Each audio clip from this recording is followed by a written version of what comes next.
I love Civilization 6, I love magic, and my name is Loki the Gamer, and I've created a whole bunch of Civ 6 themed magic cards for your amusement and imagination. Today we're looking at Poland. It will have one legendary land, one leader, 2 unique builds, and 2 bonus cards. Neither of which are modeled after the leader's agenda. No, I just let myself get inspired by something else, another concept that I thought felt at home in the Polish bundle. An overview of Poland will tell us that it will be all about relics. The Congo people from my Congo video, the Congolese set of cards, did have to deal with relics, but not just relics, sculptures as well, and archaeological artifacts. So their topic was broader. So I didn't use the same concept. I went a lot broader than that. I focused on where all those things came from. For Poland, I was able to truly focus on relics, so I associated the relics with one specific magic concept, and I used an existing concept, the concept of blood tokens. That really spoke to me. Relics are bits of dead saints, so I felt that blood tokens were appropriate. Now, blood tokens, of course, they sacrifice for a card to draw and a discard. Not overly powerful, but I made sure that in Poland's hands, they were a lot more powerful. There will be gold bonuses that will translate to treasures and or ramp. Actually, it's and, both treasures and ramping, which is roughly the same thing anyway. And there will be the concept of creating an encampment. Whenever the Poles create an encampment, something cool happens. I decided to translate that rather unique concept to dropping new creatures. So whenever a big, strong creature enters, that represents creating an encampment. More on that later. And there will be culture bombs. Now, usually, culture bombs are equal to a land grab, so fetching lands from your library or dropping them from your hand onto the battlefield. So any excuse to simply get more land, because that's what a culture bomb is, you get a whole bunch of extra land tiles. But in the case of Poland, not quite exactly that. The Polish culture bombs are specifically done along a border that you share with an opponent, and you are hoping to steal land from your opponent in order to get a cool benefit. So since we were talking about not just culture bomb for the sake of culture bombs, for the sake of land grab, but specifically for stabbing right into the heart of your opponent's land by stealing their land, I decided that I was going to turn that into a creature becoming unblockable, because they get quicker access straight into your opponent's land. There will be faith generation in Civ 6. The Poles care about that for the express purpose of religious conversion, but it's still faith no matter what. And faith, according to my chart here, translates to a bunch of things. I chose life gain in this case. And there will be some culture boosts, which, as you can see, can also translate to life gain. So to keep it nice and simple, since Poland is already complex enough as it is, I also decided that culture would translate to life gain also. So both faith and culture equals life gain. The color identity of Poland, well, it should be white. If you read a little bit on Jadwiga, the leader, and everything that the Poland stands for in this particular time in history, it's very organized, yes, martial and militaristic people, but still so structured and organized, it should be white. And Jadwiga being a saintly king, female king, yeah, white is the color to go, but I really wanted to give them this whole blood token synergy, and in order to make a deck like that somewhat buildable, I had no choice to include black as well. So the fact that they are indeed a militaristic people with lots of army units, I decided, yeah, you know, being that aggressive, being that warlike, justifies giving a little bit of black. Coupled with the fact that I really had no choice. I really needed them to have access to blood token generation. Red also has some, but you know, having access to black is already the lion's share of all of the blood token related abilities, so that's good enough. coupled with the fact that I even created some blood token generation, or even a blood card itself. I think that's unique. I'm not sure that there is a blood card, a blood non-token card in Magic as we speak. Well, I made one. Sorry for spoiling the surprise, more on that later. In Civilization 6, the Polish ability is called Golden Liberty. That's the one that gives you a culture bomb when you complete an encampment or build a fort inside your territory, and then something else happens through Jadwiga when you actually steal your opponent's land. So more on that later. But yes, all you need to know is that the Poles are indeed incentivized to not just do a culture bomb for the sake of culture bombs, as we talked about, but specifically to stab into an opponent's land, and that's why you will see the Poland land has that kind of ability. Then there's also a thing about one military slot is converted to a wildcard slot. Didn't really get to use that in the card of Poland, which we will now look at right now. Poland is a rare legendary land that enters tapped. It taps for a white or a black, and the Golden Liberty says whenever a creature with power 4 or greater enters under your control, you may pay 2. If you do, target creature can't be blocked this turn. So yes, with a wild imagination, you can imagine that this is indeed this whole culture bomb concept. It triggers when you get a big fat creature that represents the act of building an encampment or a fort, and yeah, because you steal your opponent's land, you are land grabbing near them, you get to go unblocked this turn with any creature. Of course, it doesn't have to be the one that just entered. There's nothing that guarantees that that one has haste, so targeting that creature might make that ability go to waste. But yes, any creature can't be blocked this turn. So, which is not very usual for something that is white or black, but I thought it befitted the ability, and I also didn't make it cheap. If this was a blue-related ability, it might have been cheaper or free, but because yeah, it triggers when you get a creature 4 or more. Typically, if you cast that creature with mana, you might be mana tapped out, so you might not have the 2 necessarily available to use, so you might not get to use that unblockable ability as often as you'd like. But yeah, there we go. I thought it was somewhat representative of the act of culture bombing and stealing your opponent's land, stabbing into, yeah, I'm repeating myself to convince myself that the logic is sound, but ultimately you're the judge of that. Let's take a look at Jadwiga herself. The King of Poland has Lithuanian Union. Poland's majority religion becomes the dominant religion in cities that lose a tile to a Polish culture bomb. We already talked about that. That's why you are definitely incentivized to make your culture bombs into opponent's land. Holy sites gain adjacency bonuses from adjacent districts.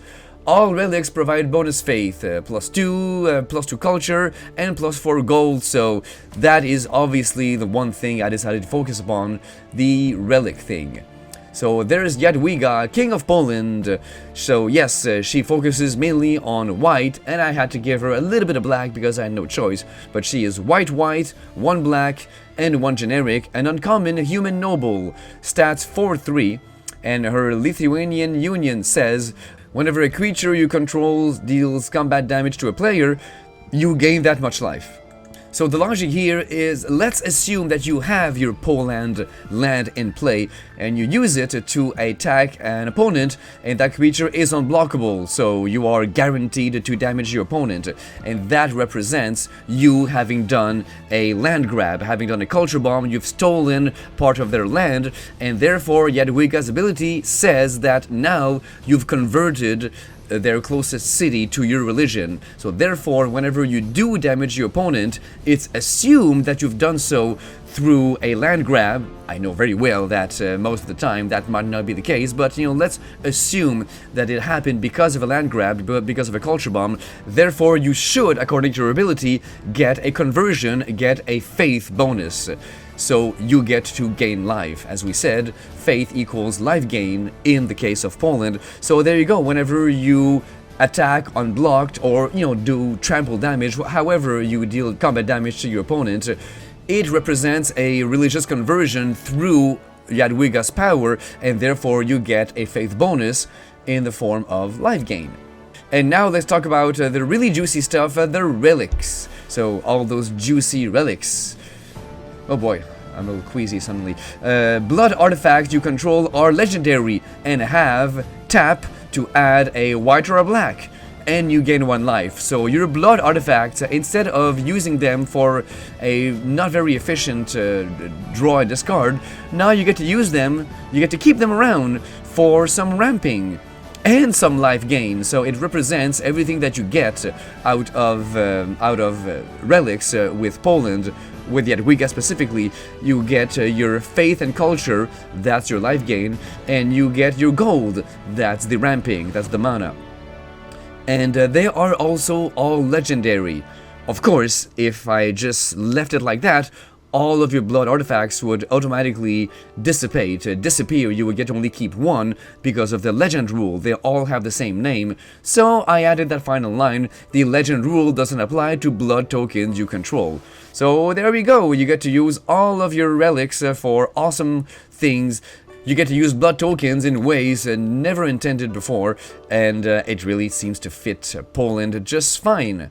Let's take a look at the unique unit of Poland. It is the Winged Hussar, a very neat military unit. It's a mounted unit, so of course I had to represent the fact that there's a horse in the unit, so it's not just a human knight, it's a human horse knight. That's my own special homemade rule for all of the mounted units that come from Civ 6. It's important because many aspects of Civ 6 care about who's mounted and who's not. So you've got this human horse knight that in the game pushes back opponents, so the units that they fight are literally pushed back if possible. If that defending unit takes more damage in the fight than the Winged Hussar did. So it was pretty easy to turn that into a similar concept in Magic. For 5 mana, a white, a black, and 3 generic, you've got this rare human horse knight that says whenever this creature is blocked by a creature with lesser power, if that creature is still on the battlefield at the end of combat, return it to its owner's hand. And the guy is 6'4", so there you go. It literally pushes back a creature that is blocked by this guy. And if that creature is weaker than the Winged Hussar, then it gets unsummoned. It's literally the same concept as the unit in Civ 6. Pretty proud of how easy that was to do. And now we're able to move on to the unique infrastructure of Poland, the Sukiennice. Not sure if it's Nietzsche, is it like Italian, or I'm not sure. Any Polish people out there, do correct me, please. I turned it into a land aura like usual. Anything that is an improvement on the land usually gets turned into a land aura, and it grants Poland bonuses to its domestic trade routes and also bonuses to its foreign trade routes. And the bonuses are gold and production, which is all roughly the same in Magic terms. It's all ramping. So let's take a look at what I did. I turned it into this 3 mana, black, white, and 1 generic uncommon aura with 2 distinct abilities. 1 to reflect the international trade route bonus, and 1 to reflect the much more complex domestic trade route bonus. So the first one says, tap the enchanted land and create 2 treasure tokens, and target opponent creates a treasure token. So a group hug sort of thing. You get 2 and they get 1. And keep in mind that I did invent some cards in this project that do care when an opponent creates stuff, and this thing can actually help you trigger that. Things that say whenever an opponent creates a token, you get something cool happen to you. I'm thinking about the land of India, for example, or the Cree people and whoever else. So yeah, not all these cards can use something that is black and white like that, but it's something to keep in mind. And now the other ability that focuses entirely on trading with yourself. The key word is domestic trade routes. You trade with yourself. You're all very self-centered. So tap the enchanted land, and until end of turn, treasures you control gain, tap, sacrifice this artifact, to add 2 mana in any combination of colors, so you get the Gold Span Dragon type of effect here. You double the efficiency of your treasures. But there's more. Your treasures also gain mana from treasures can only be used to cast spells or activate abilities with at least one target, and only if those targets are exclusively permanents you control or spells you control or yourself. So you do get to double the efficiency of your treasures, but only if you use that mana on yourself. So to cast things that have at least one target, so you can't just cast a creature or anything else. No, you must cast or activate things that require a target, and that target must be you or something you control. So yes, you get to truly get some amazing mana bonuses, but it is very restrictive. The card actually keeps a very a close eye on you to make sure that you use the mana on yourself and yourself only. So I think that is a very interesting, slightly complex, but very interesting card, and fairly easy to wrap your mind around after you've read it, after you've had me explain it. So it's very neat, and it really evokes the concept of domestic trade routes. And now we can take a look at the 2 bonus cards that I created. I decided to involve the concept of a martyred apostle. And of course I gave that to Poland, because who else? Martyred apostles, indeed, in Civilization 6, they create a relic when they die. So martyr is a possible promotion that apostles can get, and when they die, they automatically create a relic. So of course, Poland really cares about that. The Polish martyr is a unit, a common human cleric that drops for only 1. It has lifelink because it's a cleric, it earns you faith, so the cleric creature type and the potential life gain is very appropriate. And when this creature dies, create a blood token. And there's the description, the definition of a blood token, which of course is very much enhanced if you have Jadwiga as your commander. So there's the Polish Martyr, another way, yet another way of creating blood tokens, not to mention that Jadwiga has access to all of the black effects that create blood tokens, because I was kind enough to give her black. And finally, the last card in the set is another blood, another relic. This one doesn't generate a token, it is a blood card, like I said.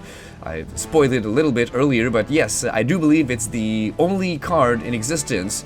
Of course, it doesn't exist, but let's pretend it does. It's the only card that actually has blood as an artifact type. And I made it, of course, a legendary artifact because all relics are intended to be legendary, as I described on the Jadwiga card. So I called the card Tribal Relic. It's the kind of relic that you get early in the game if you are amazingly lucky. That could be really a game-changing discovery. When you explore the little tribal villages at the beginning of the game, as you explore the map, you could get some, extra eureka, some science points, some gold, experience for your unit, all that kind of good stuff, but nothing is better really than getting a free relic. I'm not sure why they put that in the game. It's a little broken if you're lucky enough to get that. If you are Poland and you get that, then it's game over. Yes, the game is still going to take you hours and hours to complete, but that kind of boost early on spells doom for your opponents for sure, even if you play at the highest levels. So there we go. The Tribal Relic is a simple mana rock. So for 2 mana you get this rock that enters tapped. It taps for a black or a white. And as a bonus, when this artifact is tapped, scry 1. Now why did I put that as a triggered ability and I didn't roll that into the tap, add a white or a black, and then scry 1? Any takers? Any guesses?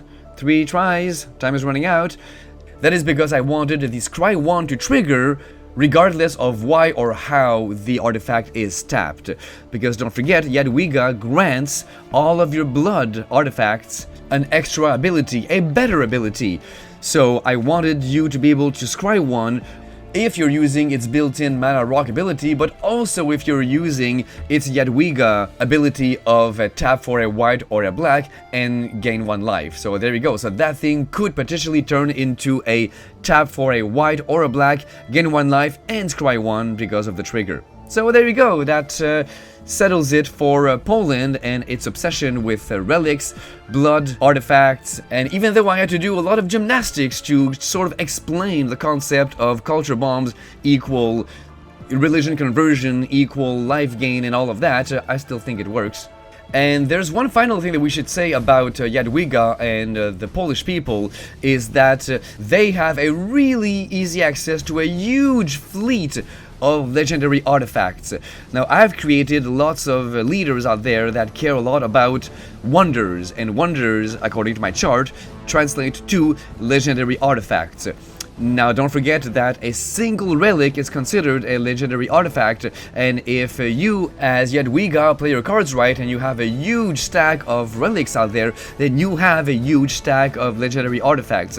So, using other leaders in your 99 that I created in this project that care about legendary artifacts, you could synergize really quite madly. So let me know who you would pick to put in your 99, whether it's real magic cards or cards from my set that, like I said, care about wonders, legendary artifacts, or any other reason. Whom would you put in there to synergize with this whole set?